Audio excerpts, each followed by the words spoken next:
Mm-hmm. Oh God. Yeah. No. Oh. Well, that didn't Yep. that didn't keep very well. Oh. That was coming straight out of the locker room in 1945 with jock straps and tennis shoes and old mouthpieces.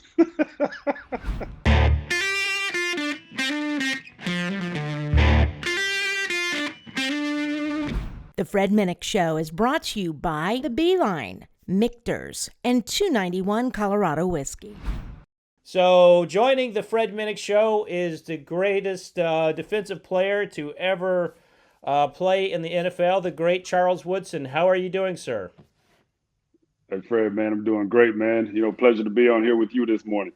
Well, I think the pleasure's all mine. You're the only other person of who wears ascots. Oh yeah. You rock the ascot. You Where know what? I just got this little piece in the mail from my buddy Fred Minnick, man. So I'm gonna open it up, and I might have to just throw it around, man, just to uh, have it be a part of the show.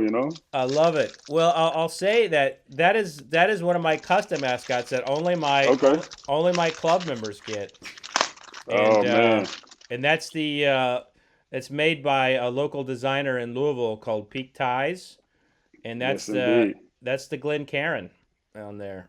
So Well. Look at that. It all the matches whiskey. the glass, right? Yeah, It's fantastic. Love it. Thank you, man. absolutely. So Yeah. I every time you'd be on set, you'd be proudly wearing the ascot. Inevitably, people who follow both of us would tag us like, Fred, you got to get Charles on the show. You got to get Charles on the show. And it's been like for Right. the last like couple of years. So I know this episode's gonna make a lot of people happy So to you got see. so you got to tell me when did you first get into ascots? I got into ascots around. I'd always loved them. I didn't know what they were Okay. called. I didn't know what they were, but Yeah. you watch these old like 1980s like cop movies and stuff, and like somebody always wore an ascot, Yep. and I just was fascinated with them. And then as I became an adult, and it was time to dress up to go to like the Kentucky Derby and stuff like that, I wanted an ascot. But you would go into Dillard's or Von Mar, and the people there didn't even know what an ascot was. Right. And it wasn't until I was on a wine trip in I think 2008, and one of the wine writers was rocking an ascot, and he was also hitting on my wife, by the way, but Oh he wow. but he but he's like 72, so it was kind of harmless. It was funny. But Okay. but he like when I got home, he had sent me a care package of ascots. So that's kind of how it all started, and he told me where to find them and all that. Yep. So because they're not easy to find. Yeah, I started wearing them probably around 2009 actually. And like you said, you watch some of these older movies, and I remember watching, I forget what the movie was, but it was Andy Garcia. Oh yeah. He's known for wearing ascots, and I saw the look, and I was like, man, you know what? I think I may try that. And so I had an event that year in 2009, and I rocked the ascot, and people were looking like, what is that? What do you have on your neck? And so I just, I continued to wear it. And it was so funny is when I started working for ESPN and I wore it on Monday Night Football, it had so much chatter surrounding it. Mm-hmm. I mean, negative, positive, and I couldn't believe that this ascot was getting so much attention. And that's when I started. I just started. Hey, the hashtag was Ascot Mondays, and I wore the ascot ever since. So I love the look, man. It's so casual. It's easy. You don't feel That's as exactly tight right. buttoned up. Yeah, Yeah, that's exactly right. Everyone yeah, thinks it's all like fancy, but it's so easy to do. it is. And the other thing is like not everyone can pull it off. I mean, Yeah, you gotta have you gotta be confident. no doubt about it. Got to have a little moxie about yourself. That's exactly right. Like I had Trey Wingo on. I was like thinking, I was like, I think Trey Wingo could pull off an ascot. You think Trey Wingo could Well, pull one off? yeah, I tell people though. I say, hey man, you just got to try it. Everybody's like, oh, I can't pull it off. I'm like, man, just put it on. That's right. and we'll figure it out once you put it on if you can handle it or not. That's exactly right. Well, Yeah. here we are. We're the day after the championship Sunday, and what's it like for you as a retired player watching your former team play in the Green Bay Packers? Yeah, man. Had such high hopes, for the Packers. It seemed like, all season long, they just continued to build as far as a team, gaining that chemistry. And to me, I felt like they were the favorites going into this postseason and getting Mm-hmm. back to the Super Bowl. So you're sitting there pulling for them, and Brady goes down there and scores the first drive of the game, and then it's almost like, oh boy, here we go. Yeah. So it was tough to watch because A-Rod, he's my quarterback, right? So me winning a championship is synonymous with Aaron Rodgers and getting to the Super Bowl and winning it. And for his legacy, man, I was hoping that he was going to be able to get over this hump of championship. We can get back to the Super Bowl, man, and win his second one. And matched up against old Brady again, man. Yeah. and couldn't get it done. So yeah, I'm hurting for the team, man, because they have some guys on there that played great games, man. But in the end, Tampa Bay just proved to be too much. There's the captain hindsights. Today everyone talking about that fourth down play on the goal line and kicking the field goal Yeah. instead of going for it. Is as Yeah. a you wear two hats. One, you're an analyst. You're also like in your veins. You're a diehard Packers, player and fan. Where do you stand on that call to kick the field goal?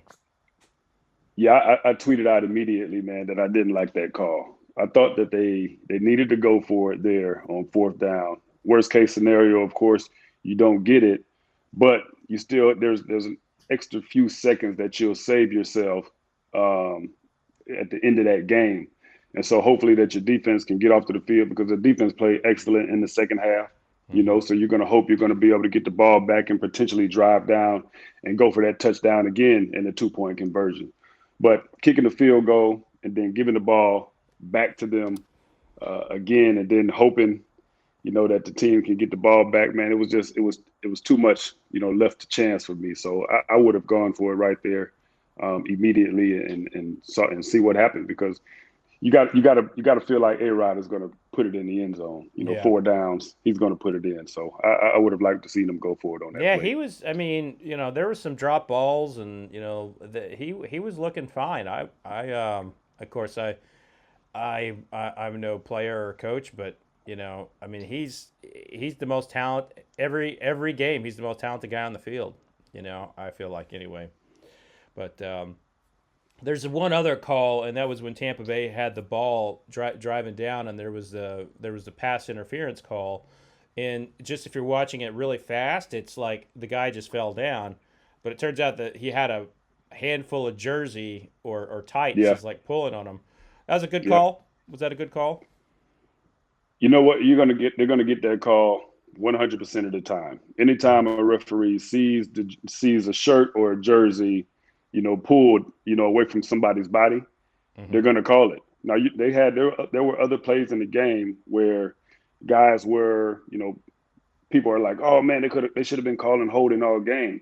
But if I'm holding you and I'm close to the body and you don't see any cloth separate from the body, then they're gonna let some of that stuff go. But it's almost like the ref he has to make that call once that guy grabs him and you see his jersey pull away from his body. So I don't have any problem with that call. Of course, I'm like everybody else. I wish it hadn't have been called, but it is what it is. Yeah. Well, then you get to the next game, and it just, as much as the Bills, you were kind of like, that you hope for Bills Mafia. Kansas City just looks mean, man. They're just good. They are, and I felt like the Bills were going to match up much better defensively than they did. Kansas City, they pose a bunch of problems for you with their speed. their play scheme. They have all these misdirection plays that catch you off guard. But I just thought Buffalo had enough players on that team that they would make some plays, man. And it just wasn't to be. Kansas City just showed to be too strong. In your prime, could you have shut down Hill? Yeah, hey, come on, Fred, man. I feel like I can shut anybody down. I don't know what you expected me to say right now. Yeah. I love it. I love it. Well, I think you could. It sadly, you know, defensive backs don't get to play, you know, like you did when you were a rookie. You know, it's a very different game today. So yeah, it is, man. It's a tough game. You got to be ready mentally for it. That's right. But thank goodness we have bourbon. And you know we're going to be tasting your bourbon today. So you started a bourbon brand, which welcome to the world of bourbon. We're also going to be tasting a single barrel of rum. Which do you like rum? Yeah, I drink rum. I don't drink as much rum as I do, you know, my bourbon. But yeah, I like rum. Absolutely. And then we're going to taste a 6-year-old rye. Yep. And then I sent you something super, super special from 1945, a vintage Kentucky Tavern bottled and bond. So this is I cracked this open for you, and I'm so stoked to sip this with you. 1945. That's right. So from 1945, and of course, you know, you also started some wines, Charles Woodson's Intercept, which I mean, what a great name for a wine brand, Intercept. Which if no one's a football fan, it just sounds kind of like, oh, that sounds like a very nice wine. But man, it kind of just rolls off your tongue, right? That's right. And so you have a blend from Paso Robles, and you've got a Chardonnay. And I really do this. The packaging, the bottles on this is absolutely fantastic. You got a Cabernet, and then you've got a Pinot. So fantastic. Yeah. So speaking of the packaging, man, my team, you know, with Intercept, man, just did an outstanding job of you know, capturing different ideas, you know, from me and throughout my career and things that I like, man, and put that packaging together, and I thought they just hit a home run, man. So very, very proud of the way that the packaging came out. Absolutely. I mean, and the bottle stands out. Like if you're a wine shopper and you're not a football fan, and you just see the bottle, you're intrigued by it. It's got that, you know, it's got that kind of je ne sais quoi, you know, as they say. So it's got the good look that you like. Well, glad you said that, because that's what we're looking for, and that's what, to me, that's what the lion represents. Is I want that lion, I want the king of the jungle, you know, to attract your attention. That's awesome. So I'm glad you said that, because that's exactly what we were going for. And because we both want to be standing after this interview, because we have other things to do in the day. It is in the morning that we're doing the interview. We agreed to only taste the whiskey, so we're not going to mix whiskey and wine. So we can do things. not going to overdo it. That's exactly right. So what made you get into the alcohol industry? Because, you know, you don't see a lot of you know, you're seeing it a little bit. You know, Peyton Manning has a whiskey, and Dominican Sue has a share of a whiskey, but you're doing whiskey and wine. I mean, it feels like you're developing an entire company, a portfolio here.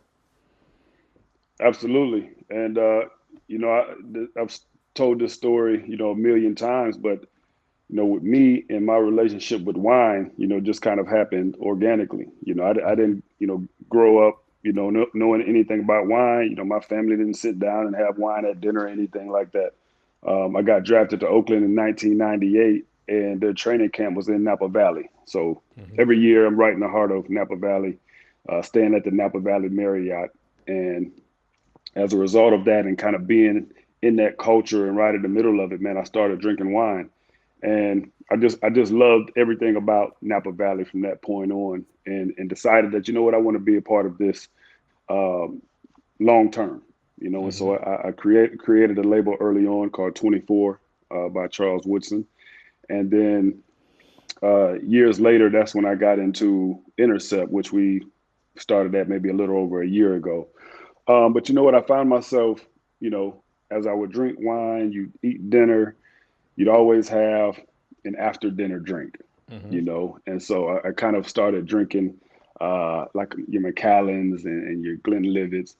And then, you know, I just stumbled upon, you know, bourbon. I started, you know, drinking Woodford Reserve, their double barrel, or double oaked bourbons. And so I said, you know what, I think this is more my speed, man, is the bourbon. So I think I want to be able to offer that to, you know, the people that are already fans of what I'm doing in the wine world. And let's see how this bourbon takes off. So that's kind of how I got started with it.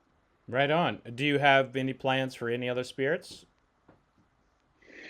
You know, what we like to do, man, is when we approach a new project, we try to make sure that we're doing it right now, and Okay. make sure that it has some sustainability, Mm-hmm. some staying power, and then after that, you know, maybe we'll get into something else. But right now, we're focused on the bourbon that we have at hand, and then who knows if we get into another spirit down the way. All right. Well, let's go ahead and start with yours, because what we have here, we have three spirits that, like, if we taste those, these are going to be very powerful. You know, Yeah, I don't want, and I know yours is a little bit on the younger side. I don't want it to get yep, lost. And so you're finishing this in wine barrels. Tell me about your yep. process. Yep. So so of course it goes through that bourbon process, you know, 100% charred American oak, and we go through a proprietary accelerated aging process. So it increases that contact from the spirit to the barrels and speeds that process up. And then once that's done, then we ship it out to my partners are out of California, and that's where we finish it in our wine barrels and bottle, label, and the whole nine out in California. What So what that's kind kind of the of process with what kind of wine barrels are you finishing in? French Okay. French oak, and these are barrels that I've used with my wine. Hmm. Um, so it has that personal, you know, personal touch to it. Well, it's a beautiful label, and then you got quarterbacks who will be haunted of seeing the image in the back there. Oh yeah, What got quarterback did you intercept the most balls from? Who did you pick on the most, or who was easiest for you to um, pick off? well, I think team wise it was Detroit. You Hmm. know, playing in that you know, the NFC North, playing them twice a year. I think they're the team that I have the most interceptions off of. That says every NFL corner who ever played in the North, because the Detroit Lions, they have Matthew Stafford, and he's like begging for a trade now. It's like I know. every cornerstone player they ever get, they can't wait to get out of there from from Barry Megatron, Sanders, Barry Calvin Sanders. Johnson. Oh my gosh. Yeah, yeah. Oh, Bad business, man. They got to do something about that, man. So oh. hopefully they can get on a winning track. So I'll give you kind of a little bit of a historical context, of, like, you know, the product that you have created here. You know, rapid aging has not been widely accepted Oh yeah. in the bourbon industry, and you're starting to Yep. see it change a little bit. People are getting a little bit more accepting of it, and you're seeing some products Hmm. come out that, you know, aren't half bad. So, Yep. but this, to my knowledge, is the first one that is 6 months and then finished in a wine barrel. And here Well, I we think you go. know you have your you have your traditionalists, and I certainly understand that. But you know, I drink alcohol, I drink spirits, man, and to me, I wouldn't put my name on anything, man, that I didn't feel very confident in.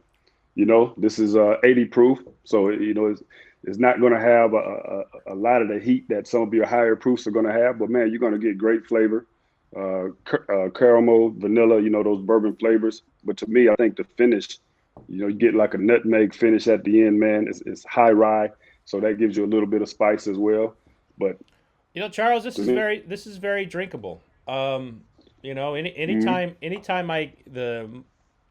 10 years ago when I would get a rapid aged product, it would just be like alcohol. Like there wouldn't be a lot of flavor come right, through. yep, But this definitely has some. It's definitely better than the majority of the rapid age products I've had. hmm But yeah, I would yeah, yeah, I definitely see a place for this on the shelf in any bourbon absolutely. drinker's home. Do you Absolutely. what's the I think especially for people who are just getting into bourbons, this is one that's like you said is going to be very drinkable. yeah. It's not gonna scare people away. Sometimes people want to try different things, and all of a sudden they'll taste something that's 110 proof, and all of a sudden it's like I can't drink that. So this is you want your entry into the bourbon world. I think this Woodson Bourbon Whiskey is your route. Do you what's the price point on this? Right now we're online, and you get it at 29.95. Okay, yeah, so that's in the Yeah, that's in the realm of possibilities there for absolutely. bourbon drinkers. So Yeah. yeah, I mean, like anyone listening to this or watching this, I mean, what we're seeing here is we're starting to see a little bit of the tide turn of rapid aging products, and Charles, you brought something to the table here that I fairly regularly tell people to their face I don't like their products. Yeah. So if I felt that way, I would tell you that. But this is very drinkable. This is very much, in my opinion, this is something that it could very well, be an entry level product for someone. So, kudos to you, and definitely I think that you can taste the French oak. You can taste the spiciness of the Yeah. French oak. What did the French oak have before? Was it Chardonnay, or what did you have in it before? Cabernet. You had Cabernet in it. Yeah, yeah, French, yeah, yep, Cabernet, and we'll probably continue to do the Cabernet barrels, going forward. Mm-hmm. But this is just our start, So Yeah. we'll figure it out along the way, if we want to try some different things. But to me, like I said, man, for one, I wouldn't put my name on it, and two, I probably wouldn't come on your show if I, Yeah. what I'm saying. If I didn't think I had something that was quality, you know what I Right mean, on. and that I really wanted, people to try. So I definitely would Well, definitely appreciate your honesty on it. yeah, So I absolutely, say yeah, congratulations for a rookie bottle. yeah, You definitely you're moving in the right direction, and I would say that this is a bottle to have in your house in your collection for a you know just to taste it so you can see like the progress that we've had with rapid aging, and I'm actually really astonished because we're looking this is we're moving into historic territory yeah. in this category. So Well, if you know this is anything about my interesting. career, I like to be a pioneer. So There you go. that means a lot. Well, I mean, for God's sake, you went from cornerback to safety, in like no one had ever done that at your level, and so yeah, you are a bit of a pioneer. So That's right. what's the one thing you miss most about football? I think it's this is the one interesting thing is for me it was going on the road. When you're at home and you have a home game, you kind of have everything at your disposal, right? Mm-hmm. Everything's within arm's reach. All of the stuff that your trainers need, it's right there because you're home, so you know where Mm-hmm. everything is. But when you had to go on the road, you can only take what you need, and then you got to take that on the road and go into somebody else's house, and you have to survive with whatever you got. And that was always the feeling I had in my mind anytime we got ready to pack up for a game. You grab your travel bag, You throw your helmet in, throw your shoulder pads, throw your cleats you're going to have. If you forget something,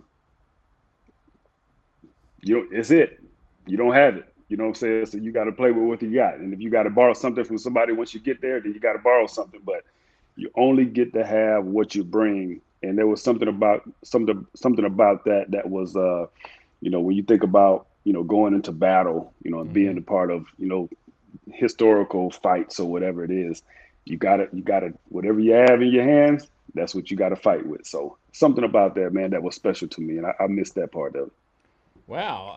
So I never really thought about that. I always thought like, people in the team just had all that stuff taken care of for you. You all still had to do all the packing and everything. Yeah, you pack it up. Now, your trainers, they'll run around and they'll say, hey, don't forget this, don't forget that. And, you hear it. And so you always think, okay, I got this, I've grabbed this. And, so you feel good about it leaving out the door and getting on that bus. But, you're always thinking in your mind, dang, did I forget? Once you get on that plane, buddy, that's it. Yeah. That's what you got. Now, did you ever have any friends or teammates who forgot something as silly as their helmet or cleats or shoulder pads? I don't think I've ever had anybody forget, like, because those are like the main two things. Yeah. But cleats for sure. They'll forget to put the right cleats in that they want to wear for the game. Of course, like mouthpieces, certain pads that you might wear that are unique to you. You might forget because it's somewhere in your locker hiding up under something. So guys forget all of those little things that you don't really think about until you don't have it all the time. Wow. Well, now we're going to move on to we're going from 80 proof to 118.2 proof in the Senator. Now this is a rye. Okay. All right. I'm bringing the heat to you. All right.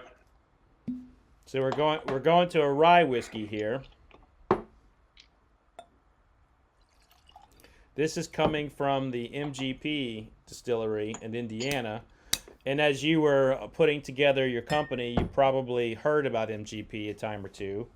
It's a former Seagram's distillery that started putting stocks out on the open market to sell to the likes as yourself, for folks who are bottling whiskeys but they don't want to start their own distillery, which I would never recommend anybody start a distillery because it's way too expensive. Right. This is a rye, but it has a very subtle nose to it. This is a cherry bomb for me.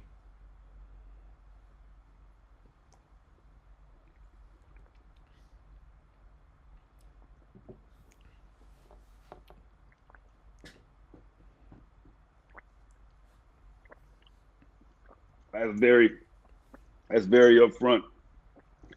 I mean, you get that heavy spice right in that front palate. It's like it travels up the front of your face, right up to the bottom of your eyelids. You got the special flavor receptors under the eyelids,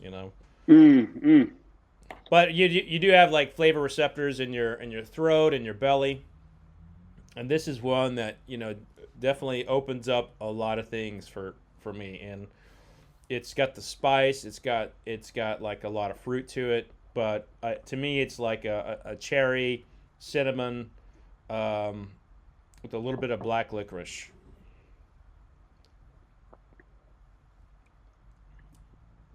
Yeah, and for me, coming out of the wine world, you always, talk about tanning, that you get from, the oak, that drying feeling, the dry feeling that you get, in your mouth after drinking that. You certainly get that, especially on your front palate, right there on the front of your tongue.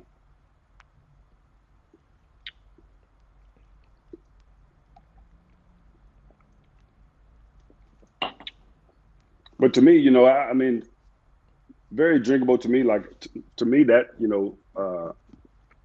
high alcohol, high proof, doesn't scare me away. And for me, I don't necessarily like to put a cube in my bourbon. I like to drink it straight. So for me, I'd sip on that all day. There's no Yeah, question. and people have a misconception that just because it's high proof doesn't mean it's going to be like layered in flavor and smooth. But Yep. the fact is like something that's 120 proof can be far more palatable than an 80 proof bourbon. And I think that a Hmm. lot of that's one of the things too that's a compliment to yours is a lot of time people will cut down to 80 proof because they're trying to appear to be soft, but then you put it on your Yeah. palate and then it's overly alcohol. Yep. So some of the most alcohol forward whiskeys that I've ever tasted were 80 proof. So Hmm. but yeah, so Oh this yeah. is a limited edition product, from a company very similar to yours, in that they buy barrels from other people, and it's called the Senator. It won my very first blind tasting of 2021. Oh really? Yeah, it won my first one of the year. It's a very tasty one. I really like it. And that's 100% rye. It'll be 95% rye and then 5% malted barley. Aged 6 years in Indiana.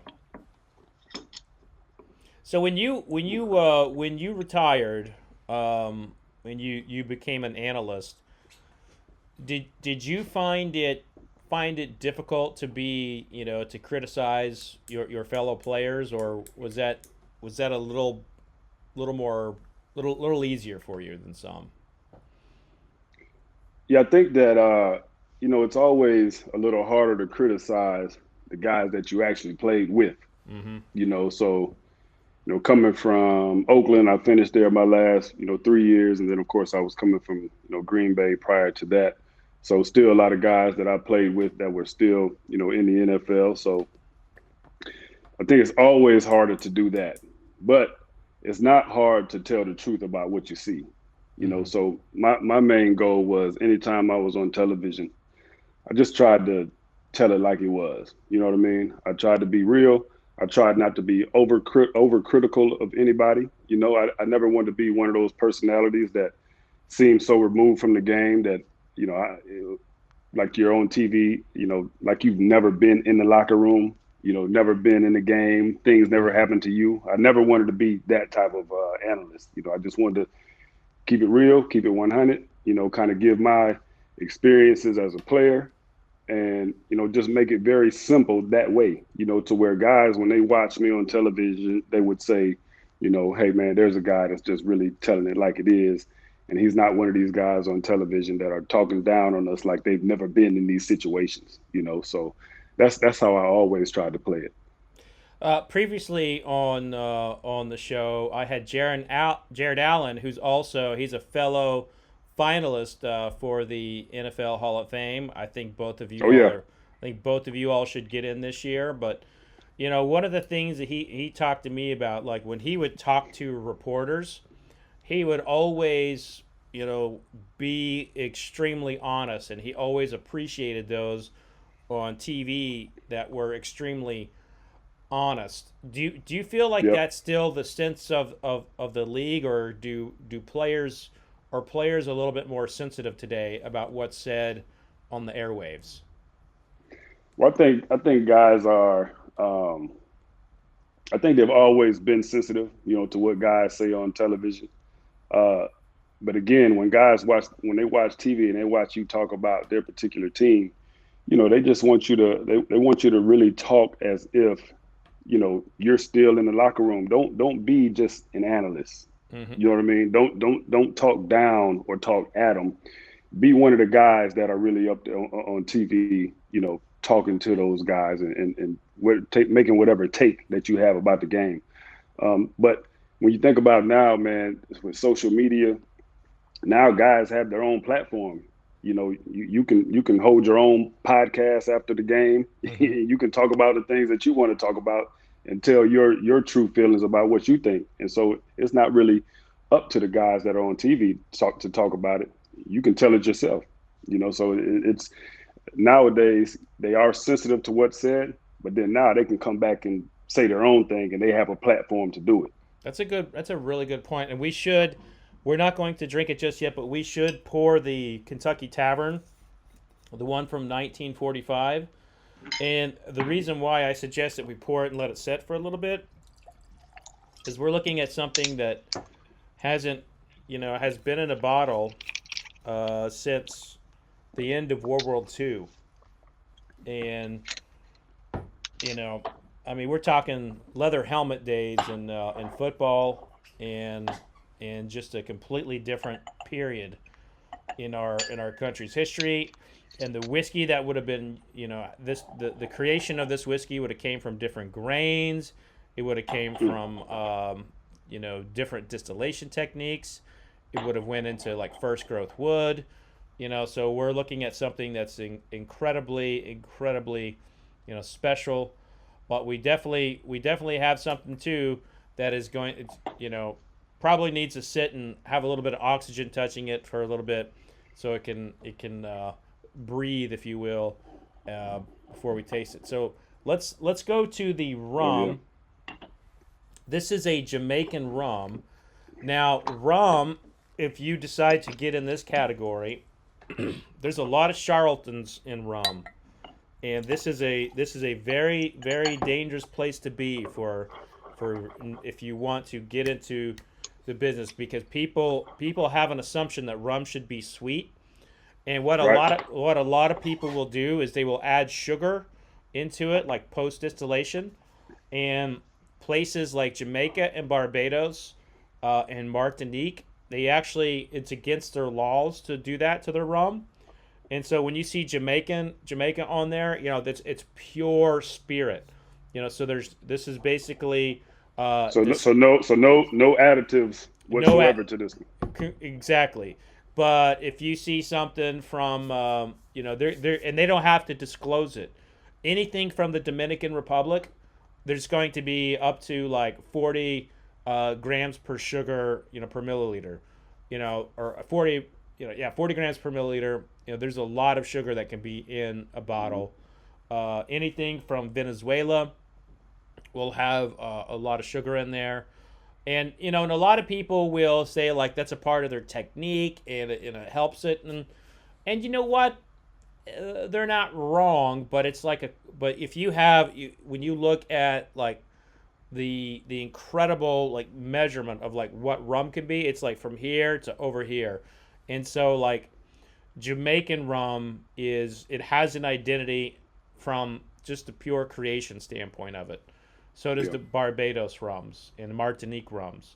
So I like to. It's not about saying one way is wrong or the other. It's just to say that just kind of know going in.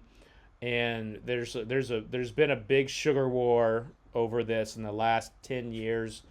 I think it's dying out because the money's on the side of people adding sugar, but it's to the spirits connoisseur, what we're about to taste here is much more up our alley. And this is a bottled rum by Rolling Fork. It's a single barrel pick by the Silver Dollar Restaurant here in Louisville, Kentucky, and it's Jamaican rum. So my assumption about rum is that it's gonna be spicy. So is that a wrong assumption of a rum? Or is that just spiced rum that's spicy, all rum's kind of? So that actual spiced rum is like that. It's a category where they will spice it up with all kinds of typical baking spices to kind of create like a bit of a liqueur. What you're about to taste here, you should be getting you may be getting things like clove and cardamom and jerk spice. So this one will feel on the palate. You'll have some funk. It's the best way I can put it. It's got some funk to it.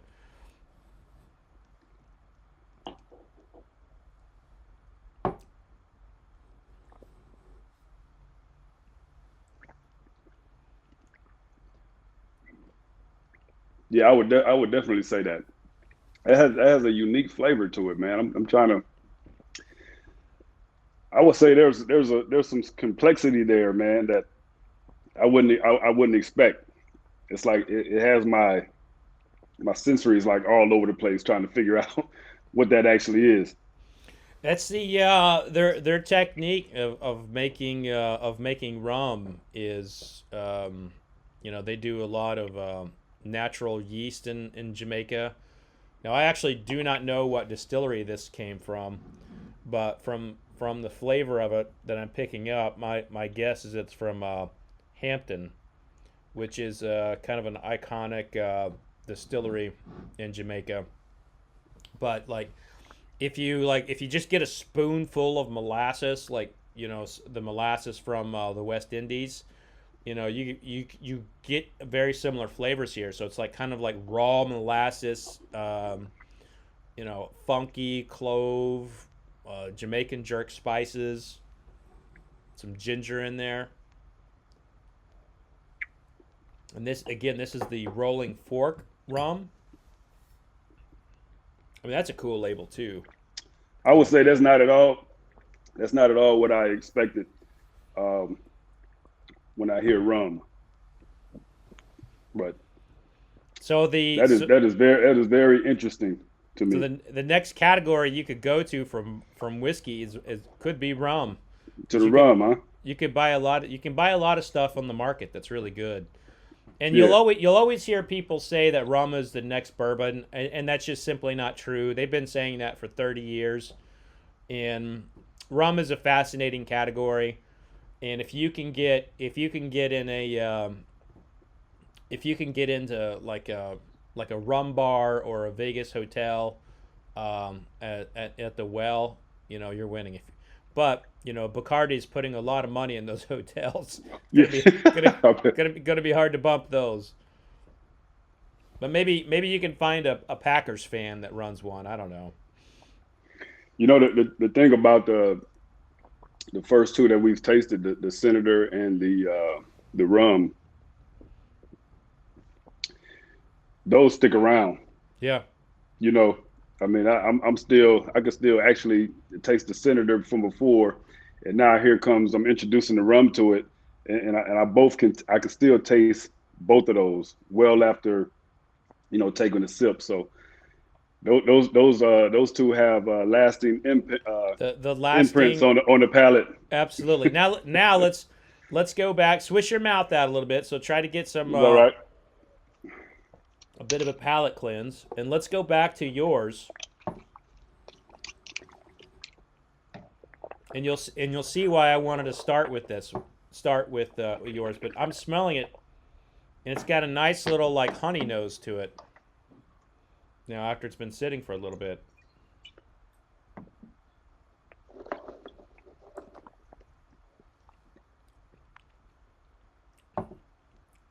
Oh yeah. Holds up. Hey, man. Yeah, it holds up even after those two tastings. There's some honey and some corn on the cob there, a little pepper. Yeah, it's definitely more subtle, of course, than the first two, but I think the flavoring is it's the treat. I think that's what our bourbon is about, man. To me, it's a treat.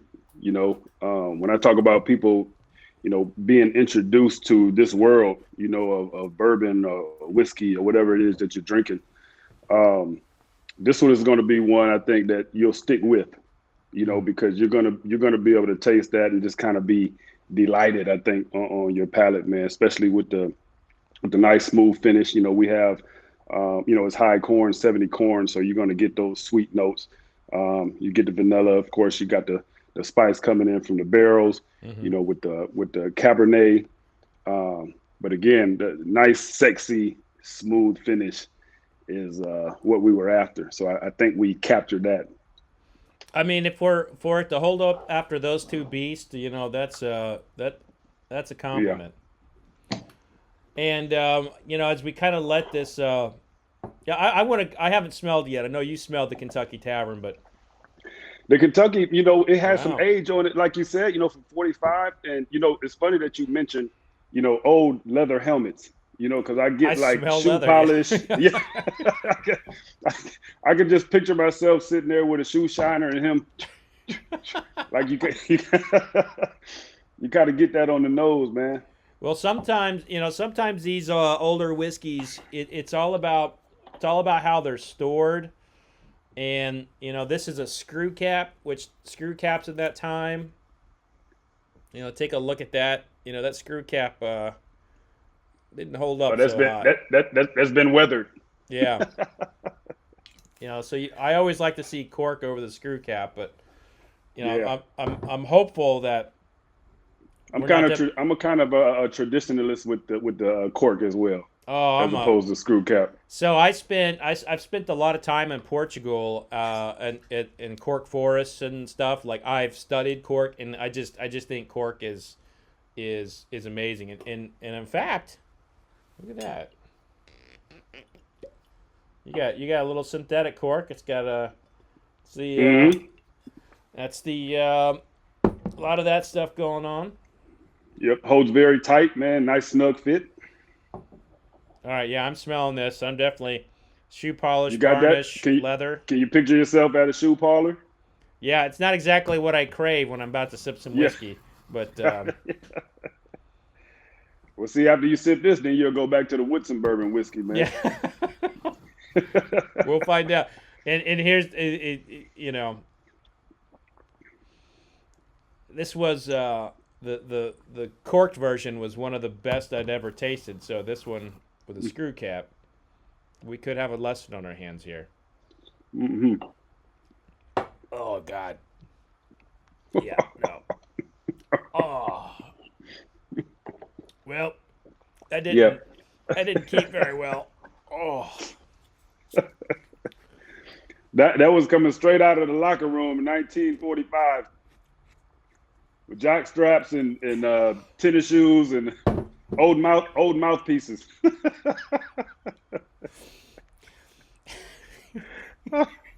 Hold Oh, on boy. now. Hold on now.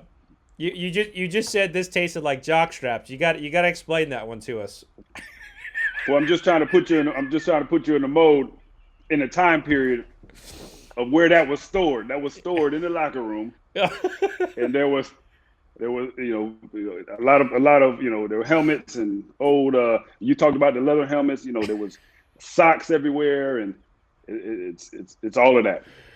Yeah, It's coming from a long way away, long time ago. This is sweat and jock straps and leather helmets, folks.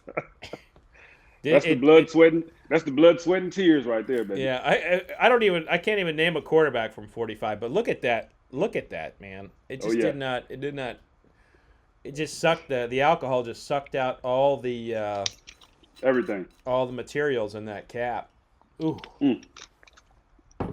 Well, I won't be drinking that again. But I will keep it around as like an example of how older whiskey's not always better.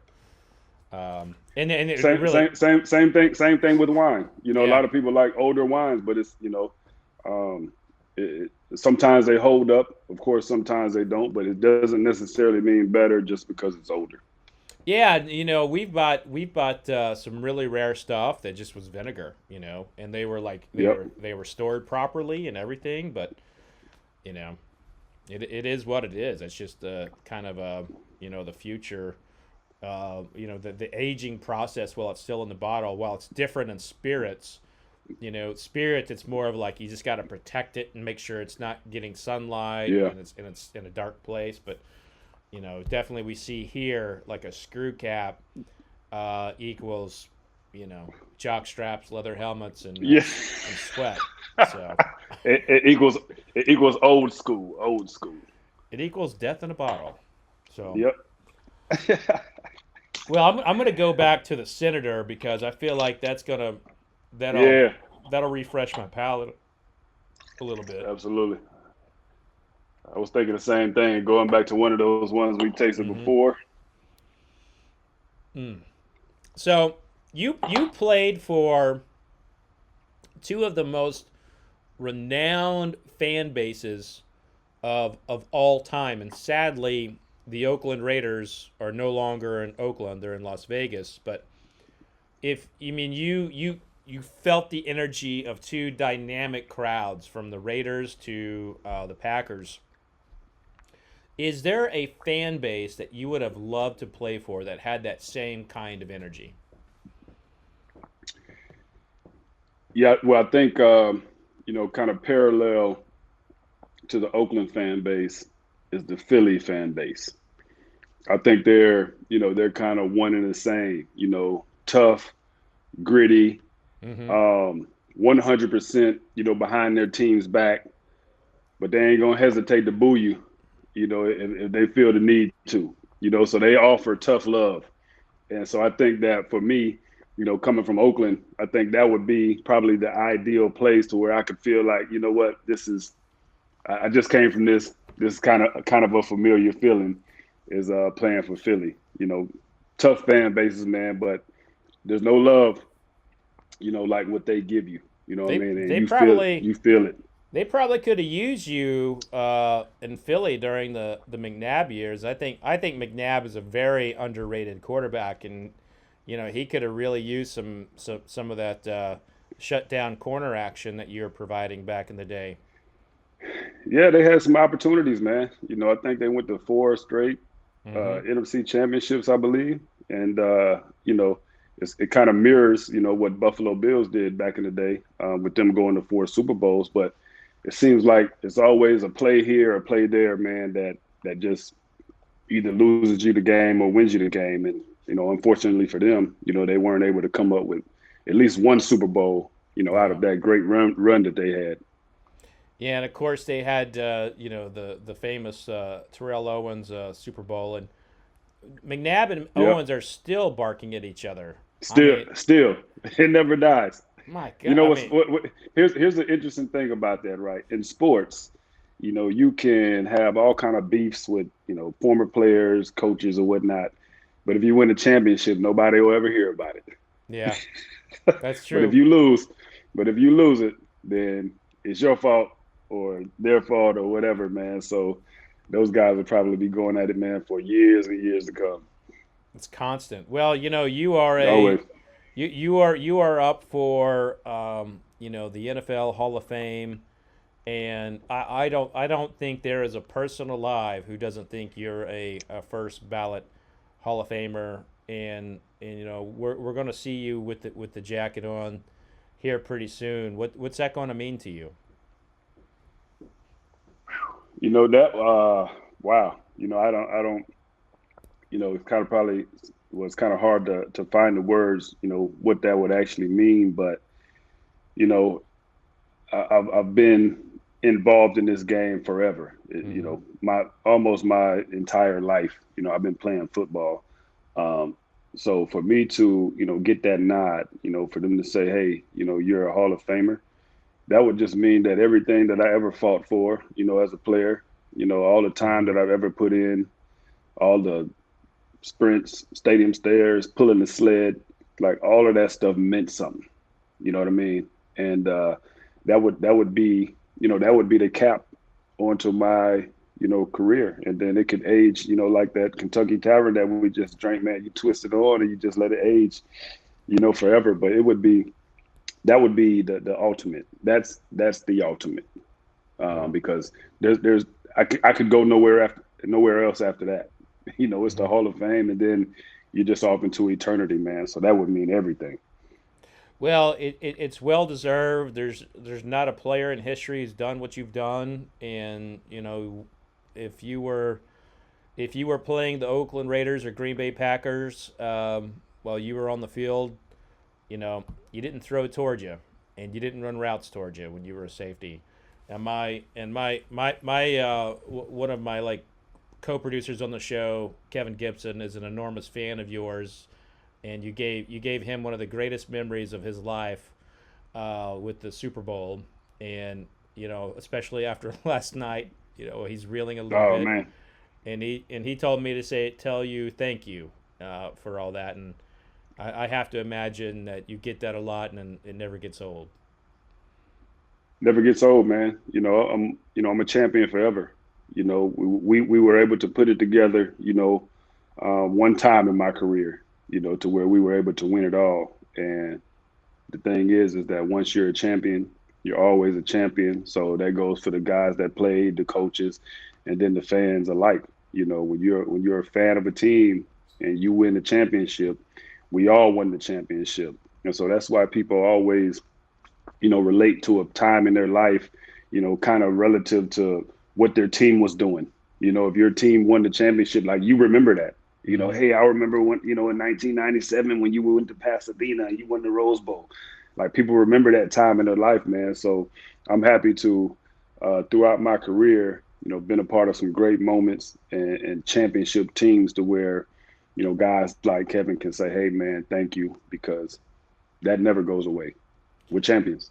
And of course, we didn't even I didn't even talk to you about your collegiate career at Michigan. You won a Heisman, you won a share of a national championship. I mean, you've just had you've been a champion everywhere you go, and it's been your performance on the field that that breaks it out. And now you're entering the bourbon world, and it's very exciting for me as somebody who covers bourbon to see you jumping in feet first.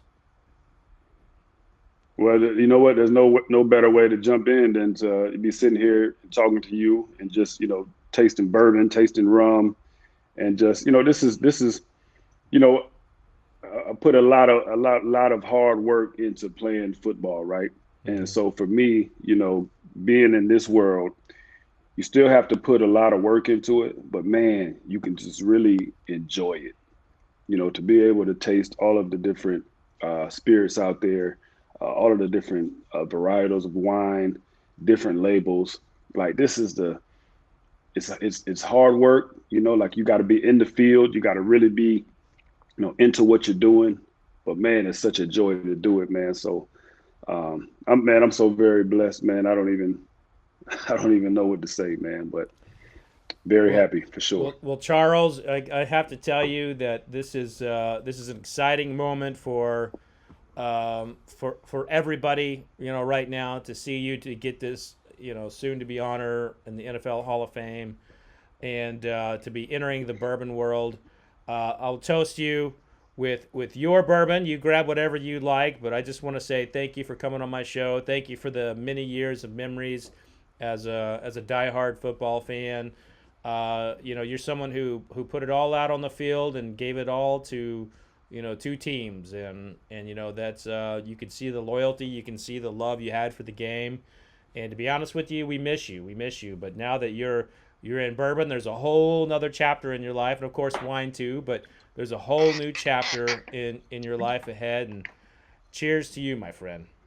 Well, we're gonna take another sip of that because that's what we're doing. I'm a little low actually, so I'm gonna have to do the same.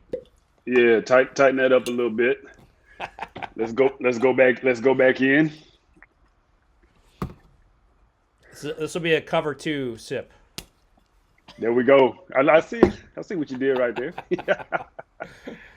Cheers, my friend. Cheers. Thank you, man. Appreciate you having me on. Oh, absolutely. And as you jump into man, you can really taste that finish. It's really good. Fred, that's delightful. Yeah. If I do say so myself. Of course, that Kentucky Tavern, I had high hopes for that, and it tasted like, Yeah. Woo! Yeah. Man. Hey, I'm glad. You know what? I'm glad I got to experience that with you. Yeah, well, it's not every day I send an NFL Hall of Famer a Jock strap forward whiskey, but I'm glad if I did, it was you. So. Hey, you know what? Like I said, I like to be the first. I like to be a pioneer, man. So we have that, man. Cheers. Be safe out there, my friend. All right, man. Absolutely. You too.